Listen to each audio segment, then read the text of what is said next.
He flops middle pair against 2-pair and over flush draw.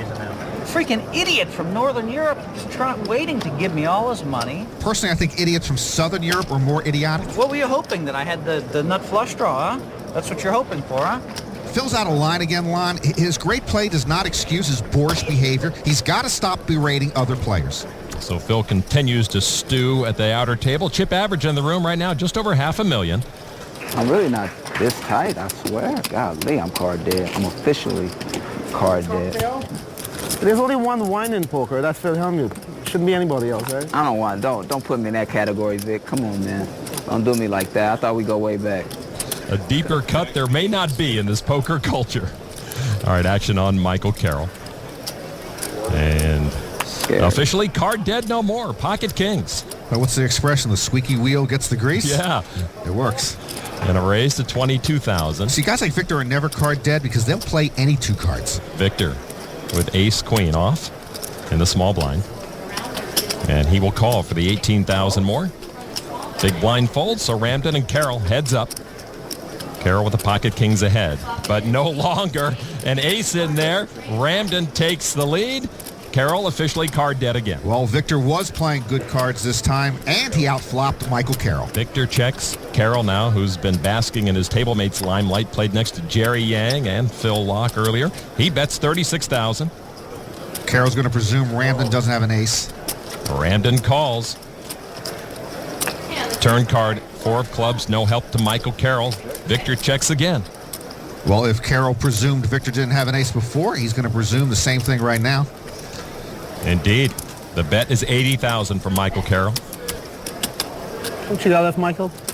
I started the hand with like almost 6. Michael can't like that question. Victor, though, just calls, no raise. River card now. Is another ace. Trips for Ramden. He's got the check mark. And Ramden checks again. That's real sneaky. He check-called every step of the way and maybe hoping Carroll bets again here. Carroll not so sure now. He checks back. Check. He cries uncle. Nice read by Carroll. Ramden shows a winning hand. Michael's pocket kings into the muck. Useless. Good hand, Vic. Chew gum. Flop an ace. Rake in a pot. Thank you, thank you. Still 3 out of me, huh, Vic? Listen, you gotta get lucky to win tournaments, brother. As good as you play, you gotta get lucky. Yeah. No luck for Michael that time, but poker insiders acknowledge his skill, and after several years in the poker wings, he's ready for his own spotlight. My name is Michael Carroll. I am the best player that nobody knows, but the players know me. But I'm still calling. You can ask Phil Lack, Kid, Kenny Trent, any of them. When Michael Carroll's a game, nobody's rushing to get to the game.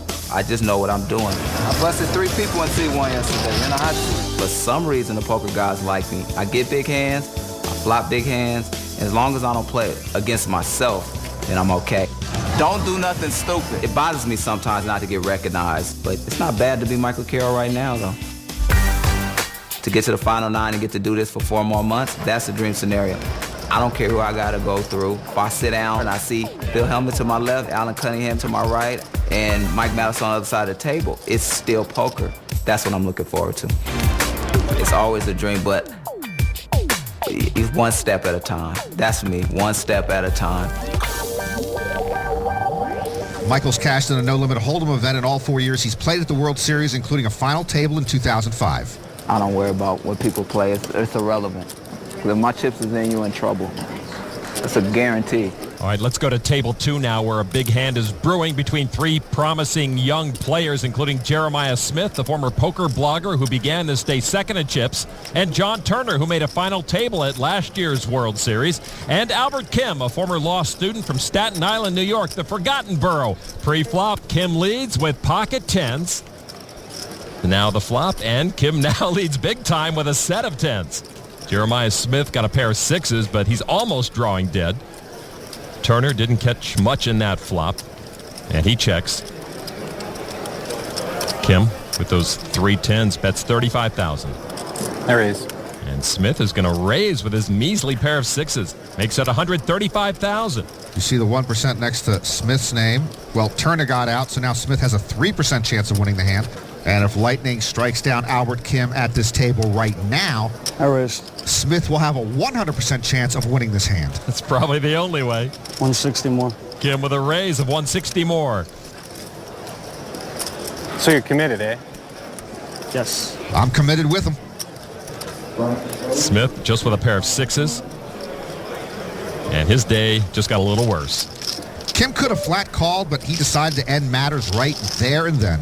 A set of tens wins that nice pot for Albert Kim, and Jeremiah Smith looking a little peaked after having the chip lead earlier in this tournament. Sitting next to Albert here at table 2 is Lisa Parsons. Lisa, one of 10 remaining women in the field. Others include Van Wen, wife of Men the Master Wen, who was eliminated from the main event on day 3, but lending his support here. Van right now is all in and needs some help on the river, but she does not get it, and she has been knocked out. The Master not happy with the misses. Let's wait till next year for that family. Oh. And that's Kara Scott. Short stack, but still working it. She is the host of European TV poker shows. What can I do? Ooh. Push all in with nothing. Hello, Kara. 310-32. Stop it. Nearby, another woman who was also a poker reporter, Tiffany Michelle, going up against the bulldozer, Havad Khan. Khan pushed all in. Tiffany called him. The flop put Havad in a deep hole as Michelle paired her queen. Havad in bad shape here. Tiffany with top pair, and she has the better heart draw.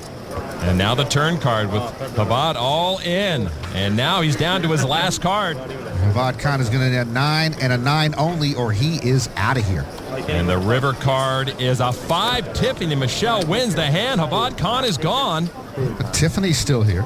Do you know how to spell her name? I'll get it later. Havad was the last player remaining from last year's main event final table, and he'll go as he came this year, very quietly. Havad, a great run last year, finishing 6th. A pretty good run this year. So a muffler put on the bulldozer by Tiffany Michelle, who now has a very serious chip stack.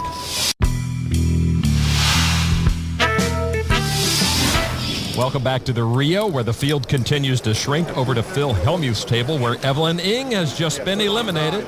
She already has my phone number. Curiously, has never called it. This ends what was her best run in the main event, finishing 238th. Now just 8 women remaining, but Hellmuth's still here, being visited by Chao Zhang. I mean, they must have beat me 23 out of 25. I don't even know how many pots, but it's my turn now. 23 out of 25 now? It's okay, Phil. You're the world champion. It's my turn, baby. You win 1 out of... You're the world champion. When it's my turn, baby. Hey, you're not lucky. You're the best in the world. Like they did just... Chow, of course, was eliminated on day 3, but he's here today to spread some joy, even to Phil. A player who needs no consoling is our current chip leader, 23-year-old Jeremy Joseph. He began the day with a chip lead and continues to hold that top spot. Right there, he picks up a pot from Christian Dragomir, and Joseph's big stack gets a little bigger. Joseph was among the early chip leaders at last year's main event. Says he ran into Carlos Mortensen and barely cashed. This year looks to be different. There's 06 bracelet winner Mark Foss, another player making a big run this year. Anyone with a stack this big who denies that they're running hot is clearly lying. I believe that Mark Foss is clearly running hot. He is indeed. And right now, another young bracelet winner, Brandon Cantu, standing up, trying to win a big pot from Jens Clanning. Cantu re-raised enough to put Clanning all in. And Clanning will fold. Oh, boy. Mike, check this bluff out. Woo-hoo-hoo. And Brandon shows a bluff for most of his chips. Wow, gotta just shove it in there. Man. Good move, wow. Cantu, like Mike Matiso, sometimes is fatally attracted to the big bluff. Oh, wow. Brandon stole over 400,000 chips from his Danish neighbor right there. I might make a run at this thing now. Might make a run.